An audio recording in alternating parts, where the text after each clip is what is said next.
અત્યાર સુધીનું શું લેટેસ્ટ અપડેટ આવે? કુવાડા પોલીસ સ્ટેશન ખાતે જે ફરિયાદ નોંધવામાં આવેલી છે એ અનુસંધાને જે દિવસે પીએમ કરેલું હતું જે દિવસે ફોરેન્સિક પીએમ પણ કરવામાં આવેલું હતું. ત્યારબાદ કુવાડા પોલીસ સ્ટેશનમાં અમે તપાસ ચાલુ કરેલી છે. તપાસ દરમિયાન સાપરથી માંડીને છેક રામધામ આશ્રમ સુધી સીસીટીવી અમે ઘણા ચેક કરવામાં આવેલા. એ દરમિયાન સાપરથી રાજકોટ વચ્ચે ખોડિયાર હોટલ છે તેના સીસીટીવી ચેક કરતા મરણ જનાર છે એ વગર કપડા વગર ચાલતો દેખાઈ આવે છે. અને આગળ આવતા રસુલ ચોકની આજુબાજુ આવતા એને જે વ્યક્તિએ કપડા આપેલા કપડા પહેરાવેલા એ લોકોની પણ ઓળખ થઈ છે. તે લોકોનું પણ નિવેદન નોંધવામાં આવેલું છે. ત્યારબાદ જે 108 હતી જે 108ના કર્મચારી મરણ જનારને જીવતી હાલતમાં પોતાની 108માં લઈને રાજકોટ સિવિલ હોસ્પિટલ પહોંચાડેલા એને પણ ઓળખ કરી અને એમનું પણ નિવેદન લેવામાં આવેલું છે અને એમને જગ્યા પણ વેરીફાઈ કરેલી છે. ત્યારબાદ મરણ જનાર જે છે રામધામ આશ્રમમાંથી બહાર નીકળેલો ત્યારે રામધામ આશ્રમમાંથી ચપ્પલ પહેરીને નીકળેલો અને ત્યારબાદ જે બનાવ બનેલો ત્યાં જગ્યાએથી ચપ્પલ પણ રિકવર કરવામાં આવેલા છે.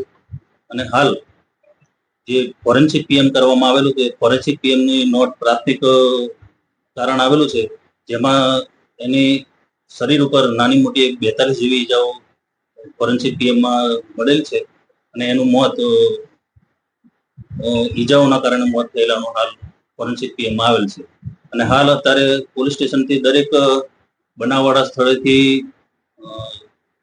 કુવાડવા તેમજ એરપોર્ટ વાળા રોડ તેમજ આ બાજુ ઇંગ્લેન્ડ ચોક સુધી તમામ સીસીટીવી ચેક કરી રહ્યા છે કે જેમાં કયા વાહનથી અકસ્માત થયું છે તે બાબતની તપાસ પૂરતીમાં ચાલુ છે. અને હાલ એ બાબતની તપાસમાં અમે ગંભીરતાથી લઈ રહ્યા છીએ. જે ઈજાના નિશાન મળ્યા છે તે અકસ્માતથી છે કે પછી માર મારીને ઈજાના નિશાન? એ ડોક્ટરશ્રી તો એને જે ઈજા છે એ જ બતાવે છે પણ હાલ મારું તારણ એવું છે કે આ જે ઈજાઓ છે અકસ્માતથી થઈ હોવાનું જણાય. જે તેના જમણા પગમાં ડાબા પગમાં બે ગંભીર જે ચાકા પડી ગઈ એ પ્રકારની ઈજાઓ સામે આવી છે રિપોર્ટમાં. એ ઈજા શેની થઈ? અકસ્માતના કારણે ઈજાઓ? હવે એ અકસ્માતના કારણે પણ હોઈ શકે. ડોક્ટરશ્રીને તો એમને જ હોય કે ઈજા છે એ ન જણાવી શકે કે કોઈ માર મારેલી છે કે અકસ્માતથી.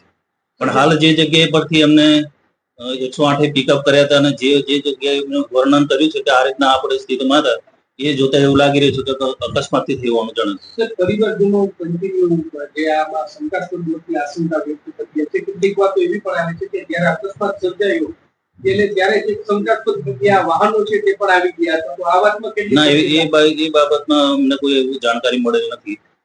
બની શકે કોઈ અકસ્માત થયો જોવા માટે કોઈ ઉભા હોય ને પછી નીકળી ગયા એવું બની શકે પણ એવી તપાસમાં હમણાં હાલ કોઈ અમારી પાસે માહિતી નથી.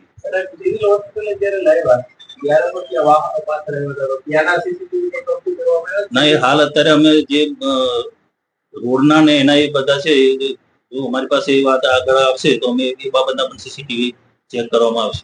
4 તારીખે બોડી મળી, 9 તારીખે પરિવારને જાણ થઈ. આ વચ્ચેનો જે 5-6 દિવસનો ગાળો છે એ સમય આટલો શું કામ નીકળી ગયો?